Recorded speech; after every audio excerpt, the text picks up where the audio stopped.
বাঁকুড়ার রানীবাঁধ থানার officer, police officer Shubham Roychowdhury, তার বিরুদ্ধে অভিযোগ তার ভাড়া বাড়িতে নাকি চুরি হয়েছিল, তার জন্য তার পরিচারককে বেদম মারধর করেছেন। শুধু তাই নয়, আরও অভিযোগ যে ওই পরিচারকের দিদিকে কুপ্রস্তাব দেওয়া হয়েছে, শ্লীলতাহানি করা হয়েছে।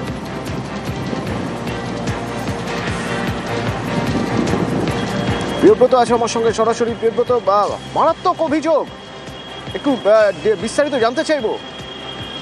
দেখো অতনু, যে শুভম রায়চৌধুরী রানীবাঁধ থানার সেকেন্ড অফিসার, তার বিরুদ্ধে মতো অভিযোগটা উঠেছে তার পরিচারকের কে প্রথমে তাকে দায় দেওয়া হয় যে তিনি টাকা চুরি করেছেন, 12 লক্ষ টাকা তার বাড়ি থেকে খোয়া যায় এবং সেই দায় এসে পড়ে পরিচারকের উপর এবং পরবর্তীকালে টাকা চাওয়ার অশিলায় তাকে মারধর করা হয়, দীর্ঘক্ষণ আটকে রাখা হয় এবং বেল্ট এবং লাঠি দিয়ে মারধর করা হয়েছে, নির্যাতন করা হয়েছে, সারা রাত ফ্যান চালিয়ে রাখা হয়েছে ইস্তের বসবে, এমনটা দাবি করা হয়েছে পরিচারকের পক্ষ থেকে। পরবর্তীকালে তার বাড়িতে হামলা চালানো হয়, তার বাড়ি থেকে টাকা এবং অলংকার নিয়ে নেওয়া হয়, পাশাপাশি তার দিদিকে কুপ্রস্তাব দেওয়া হয় এবং শ্লীলতাহানি করা, এইরকম একটা অভিযোগ আসে এবং পরবর্তীকালে যখন দেখা যায় যে পরিচালক হাঁটতে পারছেন না, চিকিৎসা অভিযোগ শুনে নেওয়া যাক। একবার অভিযোগ শুনবো, কি অভিযোগ উঠছে?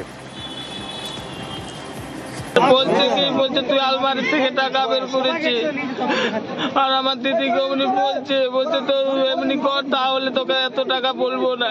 টাকা দাবি করছে, কত টাকা? 12 লাখ টাকা। প্রথমে বলছে 12 লাখ, দিয়ে বলছে 12 লাখ যখন পারবি না 6 লাখ, ঠিক আছে। তো আমি তাই হোক করেছি, আমাদের তো কেউ কোথাও নেই, রিভলভার দেখাচ্ছে।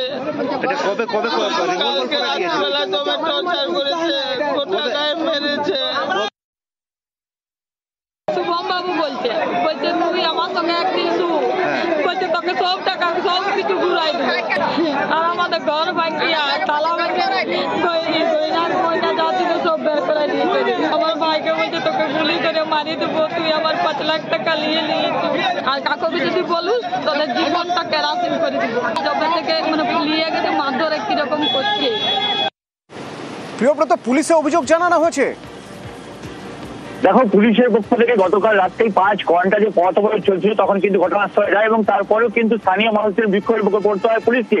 কারণ এই ঘটনা যেখানে পুলিশ আধিকারিক তার ঘরে নিয়ে যেয়ে রুমে নিয়ে যেয়ে মারধর করছেন একজন পরিচারককে এবং তার পাশাপাশি শ্লীলতাহানির অভিযোগ আসছে, এই ঘটনায় কিন্তু ক্ষোভে ফেটে পড়া মানুষজন, যেখানে গরিব মানুষকে এইভাবে টাকা চুরির অপবাদ দেওয়া হচ্ছে এবং তারই অশিলায় শ্লীলতাহানির অভিযোগ, সব মিলিয়ে কিন্তু একটা ঘটনা ঘটেছে এবং তার পরবর্তীকালে মানুষজন কিন্তু ক্ষেপে উঠেছে পুলিশের বিরুদ্ধে। রানীবাঁধ থানার বিশাল পুলিশ বাহিনী ঘটনাস্থলে যায় এবং 5 ঘন্টা অবরোধ চলে। তার পাশাপাশি দোষীকে শাস্তি দিতে হবে এবং কঠোরতম শাস্তি দিতে হবে, গ্রেফতার করতে হবে, এই দাবি কিন্তু তোলা হয়েছে স্থানীয় মানুষের পক্ষ থেকে।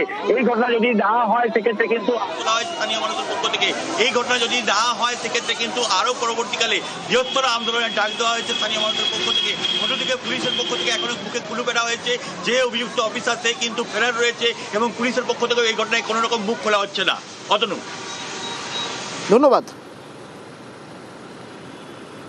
শুভঙ্কর স্যার, আমরা তো ফুল নামটা জানি, কিন্তু মেজবাবু বলে জানি।